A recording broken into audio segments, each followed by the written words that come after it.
আসসালামু আলাইকুম। বাংলা নিউজ 24 এর নতুন সংবাদে আপনাদের সবাইকে স্বাগত।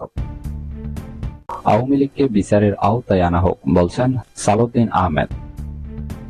শাহবাগে আগুন, জ্বলন্ত বৈদ্যুতিক সংযোগ ছিল বিপদের কারণ। সাবেক রেলমন্ত্রী মজিবুল হকের বাড়িতে ভাঙচুর ও আগুন। সর্বশেষ জানাবো, দ্রুত নির্বাচনের জন্য সুস্পষ্ট রুট ম্যাপ দিন বলছেন হারুনুর রশিদ। এতক্ষণ শুনছিলেন সংবাদ শিরোনাম। পুরো খবর জানতে শেষ পর্যন্ত দেখতে থাকুন। আওয়ামী লীগকে বিচারের আওতায় আনা হোক বলছেন সালাউদ্দিন আহমেদ। প্রয়োজনে দেশের প্রচলিত আইন সংশোধন এবং আন্তর্জাতিক অপরাধ ট্রাইব্যুনালের লোকবল বৃদ্ধি করার দাবি জানিয়ে বিএনপির স্থায়ী কমিটির সদস্য সালাউদ্দিন আহমেদ বলেছেন, আন্দোলনে যে ঘটানো হয়েছে সেই গণহত্যা ও মানবতা বিরোধী অপরাধের দায়ে আওয়ামী লীগকে বিচারের আওতায় আনা হোক। রাজধানী গুলশানে অবস্থিত বিএনপি চেয়ারপারসনের রাজনৈতিক কার্যালয় হেফাজতে ইসলাম বাংলাদেশের সঙ্গে বৈঠকের পর সাংবাদিকদের একথা জানান তিনি। বিচারিক প্রক্রিয়ার মধ্যে দিয়ে যদি আওয়ামী লীগের রাজনৈতিক ভাগ্য নির্ধারণ হয় তাহলে এদেশের জনগণ তা মেনে নেবে জানিয়ে সালাউদ্দিন আহমেদ বলেন, আওয়ামী লীগকে বিচারের আওতায় আনার দাবি আমরা প্রকাশ্য করছি, লিখিতভাবে করছি, সরকারকে জানিয়েছি, জনগণের সামনে প্রস্তাব আকারে আমরা তুলে ধরেছি। আমরা চাই আওয়ামী লীগকে গণহত্যার ও মানবতা বিরোধী অপরাধের দায়ে বিচারের আওতায় আনা হোক। শাহবাগে আগুন, জ্বলন্ত বৈদ্যুতিক সংযোগ ছিল বিপদের কারণ। রাজধানীর শাহবাগে ফুলের দোকানে লাগা আগুনের ঘটনাস্থলে জ্বলন্ত অবস্থায় লুট, বৈদ্যুতিক সংযোগ ও বেলুন ফোটানোর হাইড্রোজেন গ্যাস সিলিন্ডার পাওয়া গেছে। ফায়ার সার্ভিস ধারণা করেছে বৈদ্যুতিক গোলযোগ থেকে আগুনের সূত্রপাত। মিনিটে আগুন পুরোপুরি নেভানোর পর ঘটনাস্থলে এক ব্রিফিংয়ে এসব তথ্য জানান ফায়ার সার্ভিস ও সিভিল ডিফেন্সের ঢাকা বিভাগের সহকারী পরিচালক কাজী নজমুজ্জামান। তিনি বলেন, আগুনের সুনির্দিষ্ট কারণ এখনো বলা যাচ্ছে না, তবে আমরা দেখতে পেয়েছি দোকানের বৈদ্যুতিক তারগুলো জ্বলন্ত অবস্থায় ছিল এবং সংযোগগুলো ছিল খুবই লুজ।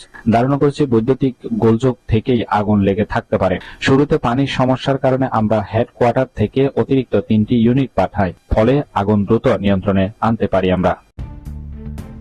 সাবেক রেলমন্ত্রী মজিবুল হকের বাড়িতে ভাঙচুর ও আগুন। কুমিল্লা 14 গ্রামে স্থানীয় জনতা সাবেক রেলমন্ত্রী ও কুমিল্লা দক্ষিণ জেলা আওয়ামী লীগের সাধারণ সম্পাদক মজিবুল হক মজিবের বাড়িতে ভাঙচুর ও আগুন লাগিয়ে দিয়েছে বলে জানা গেছে। খবর পেয়ে ফায়ার সার্ভিসের সদস্যরা ঘটনাস্থানে পৌঁছে আগুন নিয়ন্ত্রণে আনে। ঘটনার সত্যতা নিশ্চিত করেছেন 14 গ্রাম থানার ভারপ্রাপ্ত কর্মকর্তা ওসি মোহাম্মদ হিলাল উদ্দিন আহমেদ। এলাকাবাসী জানান, বেলা 11:30টার দিকে 14 গ্রামের পদুয়া রাস্তার মাথা এলাকায় কুমিল্লা দক্ষিণ জেলা ছাত্র শিবিরের সভাপতি মহিউদ্দিন রনিকে শারীরিকভাবে লাঞ্ছিত করেন সাবেক রেলমন্ত্রী মজিবুল হকের ভাতিজা আব্দুল আউল সুমন। এই খবর এলাকায় ছড়িয়ে পড়লে স্থানীয় উত্তেজনা জনতা বাদ আসর বিক্ষোভ মিছিল বের করেন। এক পর্যায়ে উত্তেজিত জনতা মজিবুল হকের বাড়িতে ঢুকে ভাঙচুর ও অগ্নিসংযোগ করেন। 14 গ্রাম থানার ওসি হিলাল উদ্দিন বলেন, খবর পেয়ে সন্ধ্যায় আমরা ঘটনাস্থল পরিদর্শন করেছি। এই ঘটনায় লিখিত অভিযোগ পেলে আইনগত ব্যবস্থা নেওয়া হবে। দ্রুত নির্বাচনের জন্য সুস্পষ্ট রোড ম্যাপ দিন বলছেন হারুনুর রশিদ। গণতন্ত্রের বাইরে দেশ চলতে পারে না উল্লেখ করে দ্রুত নির্বাচনের জন্য সুস্পষ্ট রুট ম্যাপ ঘোষণার দাবি জানিয়েছেন বিএনপি চেয়ারপারসনের উপদেষ্টা ও চাঁপাইনবাবগঞ্জ সদর আসনের সাবেক সংসদ সদস্য হারুনুর রশিদ। শনিবার বিকেলে চাঁপাইনবাবগঞ্জ পৌর পার্কে এক সমাবেশে প্রধান অতিথির বক্তব্যে এই দাবি জানান। হারুনুর রশিদ আরো বলেন, আমরা নির্বাচনের কথা বারবার বলেছি, ক্ষমতা যাওয়ার জন্য নয়। আমরা জানি 2018 সালে অবাধ, সুস্থ ও নিরপেক্ষ নির্বাচন হলে বিএনপি বিপুল ভোটে বিজয়ী হয়ে ক্ষমতায় যেত। এখনো মাঠে আছি ধৈর্য ধারণ করে। গোটা জাতি তাকিয়ে আছে নির্বাচনের সুস্পষ্ট রুটম্যাপের জন্য। তা না হলে বিএনপির কেন্দ্রীয় নির্বাহী কমিটিকে অনুরোধ করব দেশব্যাপী কর্মসূচির ঘোষণার। বিএনপির কেন্দ্রীয় এই নেতা আরো বলেন, আজকে উপদেষ্টা মণ্ডলীরা নতুন স্লোগান তুলছেন, আগে সংস্কার, আগে বিচার, তারপর নির্বাচন। এই ধরনের স্লোগান দিয়ে নির্বাচনকে বিলম্বিত করার কোনো সুযোগ নাই। গোটা জাতি দাবি জানিয়ে আসছে, আমরা রোড ম্যাপ চাই, নির্বাচনের সুস্পষ্ট রোড ম্যাপ চাই। গণতন্ত্রের কোনো বিকল্প নাই, গণতন্ত্রবিহীন দেশ চলতে পারে না।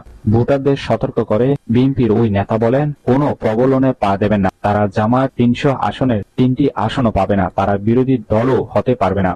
এতক্ষণ সাথে থাকার জন্য আপনাকে অসংখ্য ধন্যবাদ। নিয়মিত এরকম সংবাদ পেতে চাইলে চ্যানেলটি সাবস্ক্রাইব করে রাখুন।